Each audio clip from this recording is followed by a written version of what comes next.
বন্ধুরা আজ বাড়িতে রান্না করলাম পাট শাক। তাই ভিডিওটা স্কিপ না করে লাস্ট পর্যন্ত দেখো। চলো ভিডিওটা শুরু করা যাক। তো প্রথমে নিয়েছি এখানে কিছুটা পাট শাকটা ভালো করে ধুয়ে নিয়েছি। এরপর কড়াই দিয়েছি বেশ খানিকটা তেল, তারপরে এর মধ্যে দিয়ে দিয়েছি কালো জিরে, তারপরে এর মধ্যে দিয়ে দিলাম পেঁয়াজ, লঙ্কা, রসুন। লঙ্কাগুলো মাঝখান থেকে চিড়ে দিয়েছিলাম আর রসুনগুলো না আস্তে আস্তে দিয়েছিলাম। তবে রসুনগুলো যদি বড় বড় হয় তাহলে মাঝখান থেকে কেটে দেবে, আর তোমরা চাইলে নাও দিতে পারো।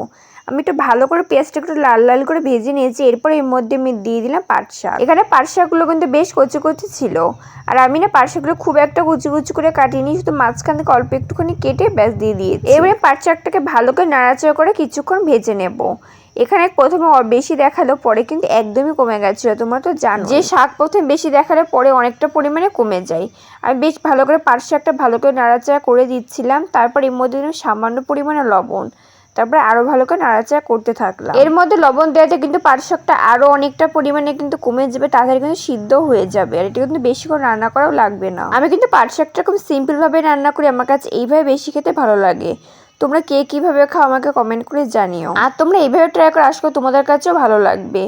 আমি কিন্তু বেশ অনেকক্ষণ ধরে পাট শাকটা ভালো করে নাড়িয়ে চাড়িয়ে নিয়েছি। তোমরা দেখতে পাচ্ছ পাট শাকে কিন্তু অনেকটা পরিমাণে জলও বেরিয়েছে, একটা পুরো শুকিয়েও গেছে। পাট শাক যেহেতু অনেকটা পরিমাণে সিদ্ধ হয়ে গেছে, তার জন্য এর মধ্যে আমি দিলাম সামান্য পরিমাণে হলুদ। তারা ভালো করে নাড়াচাড়া করতে থাকলাম। এখানে যে অতিরিক্ত পরিমাণে জলটা আছে সেটা আমি শুকিয়ে নেবো, একটু ভাজা ভাজা করে নেব। আমি কিন্তু এর মধ্যে আলাদা করে জল দিইনি, পাট শাক থেকে হালকা পরিমাণে জল বেরিয়েছে। এই পাট শাকটা না আমাদের মাঠের, এবার মাঠে পাট লাগিয়েছে, তো সেখান থেকে কিছুটা শাক তুলে নিয়ে এসেছিলাম আর সেটা রান্না করেছি। বেশ কিছুক্ষণ ধরে পাট শাকটা ভালো করে নাড়িয়েছে, মাঝে কিছুক্ষণের জন্য আমি ঢেকে দিয়েছিলাম।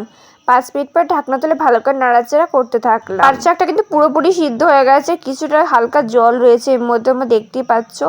এই জলটা এবারে আমি ভালো করে টানিয়ে নেবো, একটু ভাজা ভাজা করে নেবো। তোমরা কিন্তু পেঁয়াজ রসুন ছাড়া নিরামিষ ভাবেও রান্না করতে পারো, সেভাবে খেতে কিন্তু খুবই ভালো লাগে। আর বেশ কিছুক্ষণ ধরে পাট শাকটা ভালো করে নাড়িয়ে চাড়িয়ে নিচ্ছিলাম, আর ঢেকে ঢেকে কিন্তু আমি জলটা শুকিয়েও নিয়েছি।